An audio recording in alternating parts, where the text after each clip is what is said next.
ایک مرتبہ حضرت فاطمہ رضی اللہ عنہا جو رسول اللہ صلی اللہ علیہ وسلم کی بیٹی اور حضرت علی رضی اللہ عنہ کی زوجہ تھیں، سخت بیمار ہو گئیں۔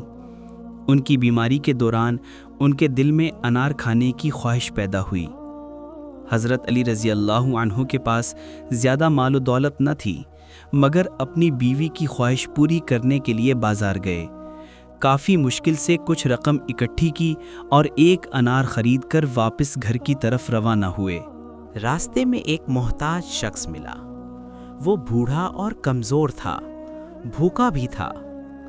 اس نے حضرت علی سے کھانے کے لیے سوال کیا۔ حضرت علی نے دل میں سوچا، میں یہ انار فاطمہ کے لیے لا رہا ہوں، لیکن یہ سائل اللہ کے نام پر مانگ رہا ہے۔ حضرت علی نے وہ انار سائل کو دے دیا اور خود خالی ہاتھ گھر واپس آ گئے۔ جب گھر پہنچے تو رسول اللہ صلی اللہ علیہ وسلم بھی وہاں موجود تھے۔ آپ صلی اللہ علیہ وسلم کے دست مبارک میں تازہ انار تھا۔ آپ صلی اللہ علیہ وسلم نے وہ انار حضرت فاطمہ کو دیا اور فرمایا، یہ انار اللہ نے جبرائیل علیہ السلام کے ذریعے بھیجا ہے تاکہ فاطمہ رضی اللہ عنہا کی خواہش پوری ہو جائے۔ سبق: اللہ کے راستے میں دیا ہوا کبھی ضائع نہیں ہوتا۔ اہل بیت رضی اللہ عنہم کی زندگی قربانی، ایثار اور اللہ پر توکل کی بہترین مثال ہے۔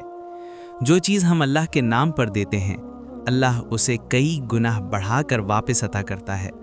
اگر یہ خوبصورت واقعہ آپ کو اچھا لگا ہو تو چینل کو سبسکرائب کریں، ویڈیو کو لائک کریں اور کمنٹ میں سبحان اللہ ضرور لکھیں۔ آپ کا ایک چھوٹا سا عمل مزید لوگوں تک یہ پیغام پہنچانے کا ذریعہ بن سکتا ہے۔